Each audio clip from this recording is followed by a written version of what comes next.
it's looking good. Yeah, framed well. Yeah. Alright, cool. Yeah, guys, so we're... Oh, forgot that was well, that this chair's not being Yep. used. Cut. Gosh dang.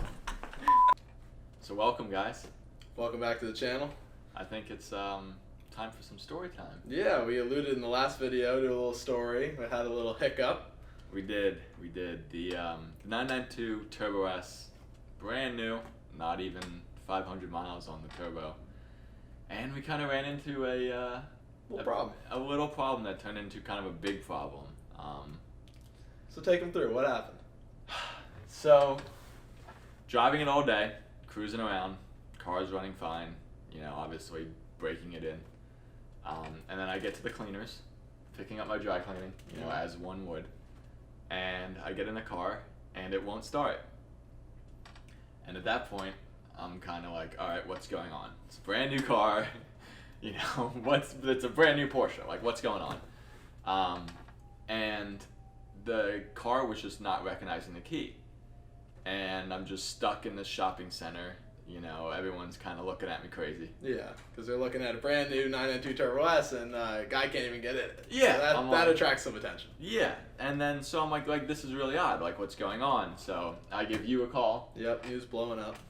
You know, and some time has passed, you know, 30 minutes has passed and I can't get this car to start it. I've tried locking it, unlocking it, walking away from the car, hoping the sensor will reset, and nothing was going on. And through some trial and error and talking to some people, I figured out that the 992, the new body style, doesn't let you start the car mechanically in any way, shape, or form. So in the 991s, you could, where it has the key that's already in the, you know, the igniter, like the starter, you could pull that out. 1, 2, 3 clicks and manually put in the metal key. Well, in the 992s, that feature is gone. I don't know why they took that out. All the technology. But of course, when it happens, now I'm out of gas. Now you're blowing up. Never had a problem with the 997 Turbo S. No, nothing never a problem. So time was starting to rack up, and I was, you know, we're down here in South Florida. It was a really hot day. I can't get in the car, and so I'm calling you. I'm calling, you know, our guys over at Orbit. I'm calling some friends, and no one can diagnose the problem. Like we cannot get it started. And it was getting late on a Friday, so you know, I'm trying to figure it out. You know, the weekend's about to start. And long story short, we get the tow truck, and we have to get the tow truck. Towing the brand new car in front of the whole shopping center.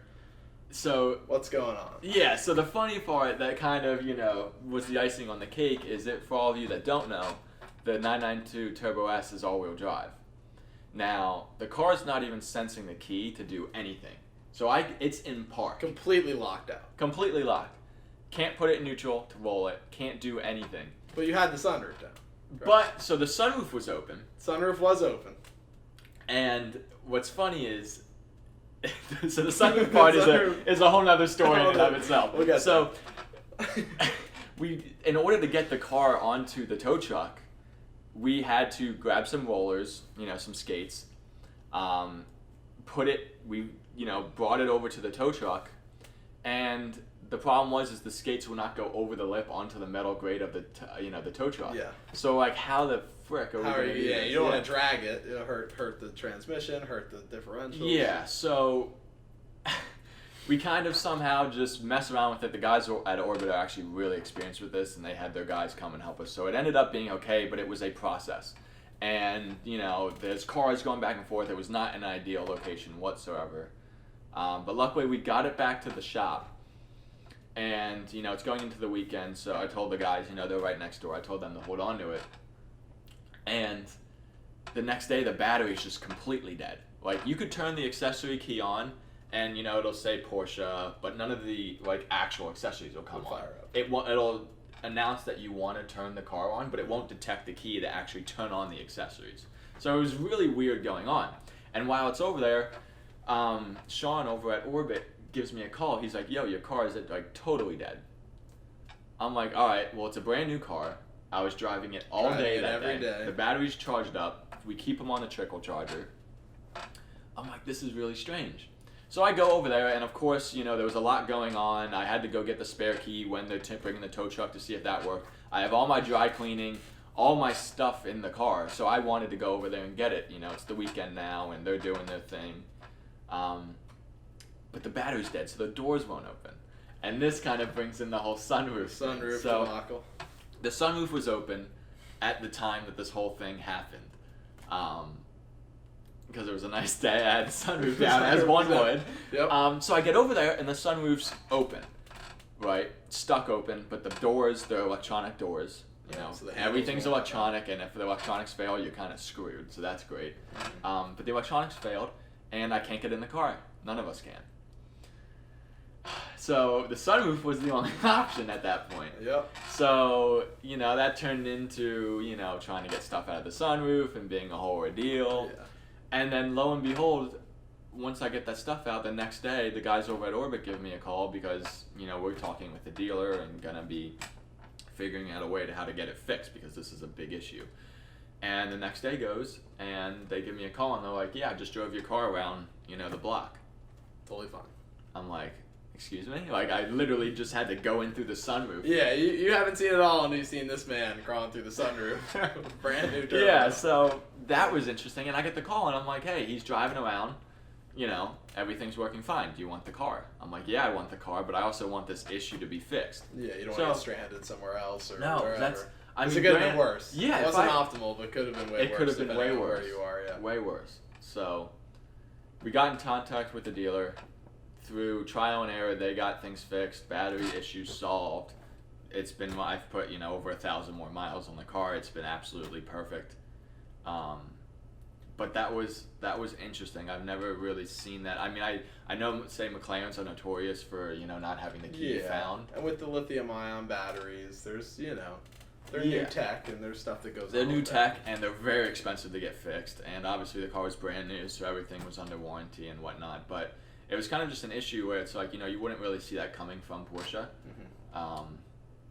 But luckily, it's a fluke. Yeah, it was a fluke. The dealer, Porsche, had, you know, they dealt with it accordingly, and it was good. So everything's great. We're back in the car. It's running amazing. But that was interesting. We had our whole community down here, you know, kind of puzzled by what was going on. Yeah, really trying to figure that out. Yeah. And now exciting because we got some new things going on with the Turbo S as well. We do. Our friends over at Hydra, their magician Steve, their tuner, kind of dived into the ECU a little bit, pulled out some numbers. Cranked it up a little bit. Yeah. Put on some BMC air filters. But in a video after this, we're going to kind of dive into the tune a little bit. I don't want to, you know, spoil too much. But that thing, for being, you know, just having a tune, not even exhaust, no downpipes, no, you know, removing the cats or anything, that is one heck of a car. Crazy how much that car has. It's insane.